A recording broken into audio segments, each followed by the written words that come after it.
Pavasario pradžioje kiekvienam sodininkui vienas svarbiausių rūpesčių – sodo genėjimo darbai.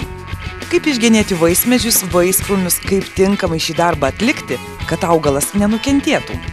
Jau 15 metų profesionaliu vaismedžių genėjimu užsiimantis vilnietis Romualdas Vrublevskis sako, jog vaismedžiui svarbu ne tik kaip nupjaunama šaka, bet ir kaip sutvarkoma vaismedžio žaizda.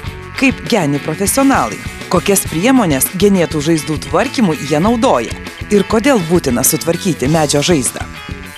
Kad apsaugoti brazdą nuo išdžiavimo, kadangi tarp medienos ir žievės yra brazdas, kuris yra kaip statybinė statybinė medžiaga, kuri užtraukia tą žaizdą. Ir kad tas brazdas neišdžiūtų, žinoma, neužtepus, nieko ten blogo neištiks medžio, bet jis kenčia kaip žmogus ir jeigu mes suprantam, jo kančias reikia padėti. Dar Romualdo Vrublevskio klausėme, ką daro profesionalų sodininkai, kai reikia išgenėti ne 2-3, o daugiau medžių. Kokias iki šiol žinomas priemonės jie naudoja. Ką geriau naudoti žaizdų užtepimui jaunam ar senam ir įvairaus augumo vaismedžiui. Iki šiol parduotuvė kokias priemonės? Tai sodo tepalas, kuris žiemos metu yra sustingęs kaip plastilinas ir reikia jį pašildyti karštam vandenyje.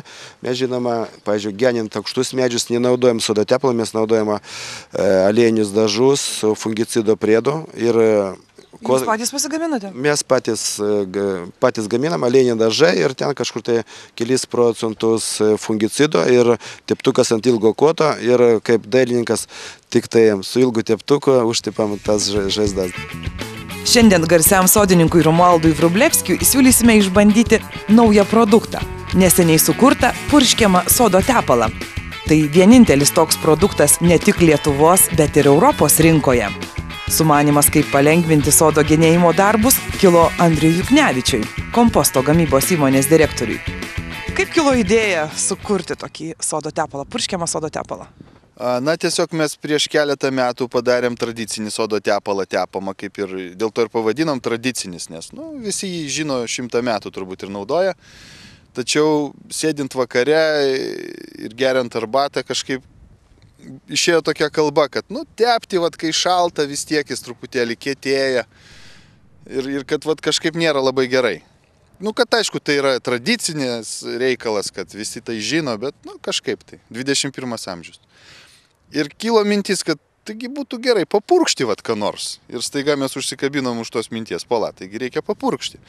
Na ir paskui prasidėjo ilgas darbas, kaip padaryti, sudėti, kaip užpildyti, kaip padaryti, kad jis purkštųsi, kad jisai nebūtų ten kažkoks tai skystas ar dar kažkoks. Tai pirmą versiją mes padarėm, jisai buvo bespalvis. Tačiau buvo labai sunku nuspręsti, kur yra papurkšta, kur nepapurkšta. Matydavosi tik praėjus pusmečiui, toj vietoj, kur yra papurkšta, lygdavo balta dėmė, jeigu bandyt ant lentos, o ten, kur nepapurkšta, jinai būdavo tokia pilka. Tačiau sodas truputėlį ne tas pats, kas lenta. Ir mes supratom, kad reiktų įdėti spalvą. Na ir aišku, gimė tai, kad reiktų žalią spalvą naudot, kadangi gamta, žaliesiai, žalė ir taip toliau. Juknevičiaus komposto gamybos įmonė naujo unikalaus produkto sukūrimui pasitelkė Švedijos mokslininkus. Purškiamas sodo tepalas buvo kuriamas beveik 1 metus. Ir net iš 8 variantų buvo atrinktas vienas, kuris geriausiai atitiko visus reikalavimus būtinus įvairių augalų priežiūrai po genėjimo. Kuo patogus purškiamas sodo tepalas? Jeigu mes turim reikalą su spigliuotais kažkokiais medžiais, slyvom, krūmais, kur badosi, reiškia, ir kimba prie rūbų, tai jau žymiai patogiau. Jį galima naudoti nuo -10 iki +50. Amplitudė labai didelė ir kaip šiandien, sakykime, žvarbus oras ir tepti sodo tepalą rankomis būtų sunku, jisai nekiptų.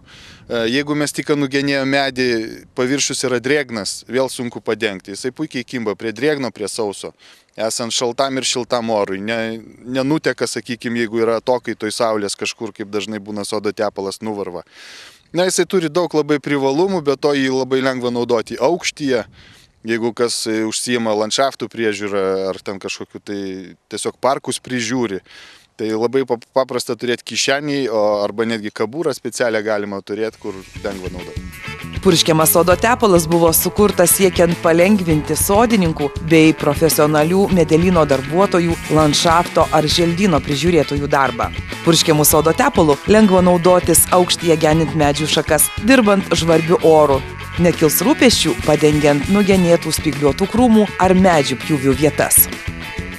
Sodo tepalą naudoti reikia tiek šitą, tiek ir tepamus visus sodo tepalus kaip prevencinė priemonė, kad medis toj vietoj nedžiūtų, užsitrauktų tą žaizdą, nepakliūtų kažkokie tai kenkėjai, sporos įvairios, kurios galėtų užsisėti ir pradėti tenais vystytis kaip medžio liga.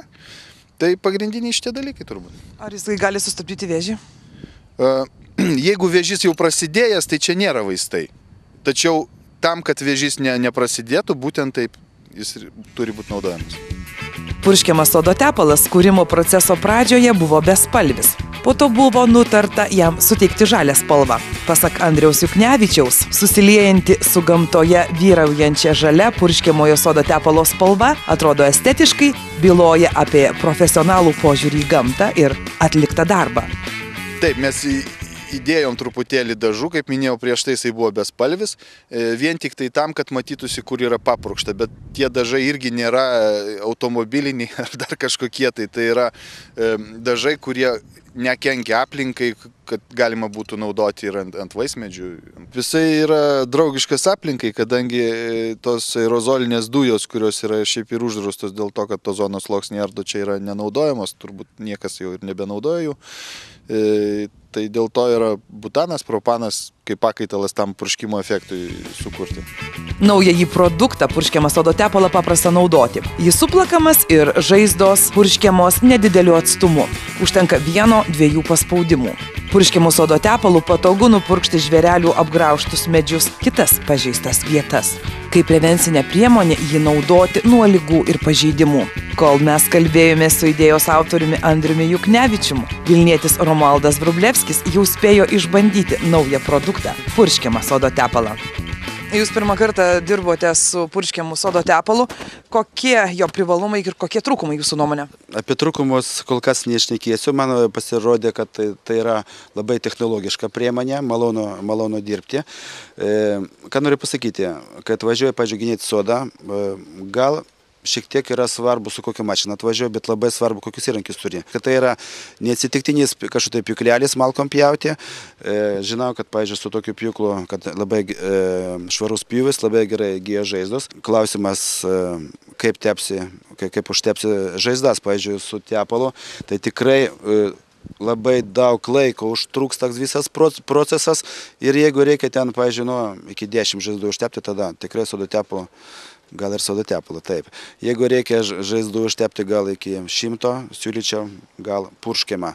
Jeigu reikia užtepti gal 100, tai būtų vienintelis trūkumas, kad, pavyzdžiui, aukštas šakas nupjautas, pavyzdžiui, 3-4 metrų aukštą reiktų kažkaip tos pjūvius pasiekti. Vienu žodžiu, visiems medžiam iki ten 3 metrų aukščio tikrai labai puikiai priemonė. Kodėl žalia spalva? Atrodytų, pavyzdžiui, ir balta spalva labai puošni. Kaip matėt, 1-2 sekundės žaizda užtepta. Privalumas būtų toks, kad žmogus pats neišsitepa. Tai dažnai, pavyzdžiui, užtempant dažais, tai arba ten kepurę, arba striukę. Vienu žodžiu, po sezono praktiškai reikia keisti darbinius rūbus. Patyręs sodininkas Romualdas Vrublevskis kaip vieną iš privalumų įvardijo, jog purškiamo sodo tepalo vieno buteliuko gana didelė naudojimo išeiga. Juo paprasta nupurkšti smulkias šakas, jis vizualiai gražiai atrodys. Su purškiamu sodo tepalu patogu dirbti bet kokiu oru, o ir pats darbas daug greitesnis ir efektyvesnis.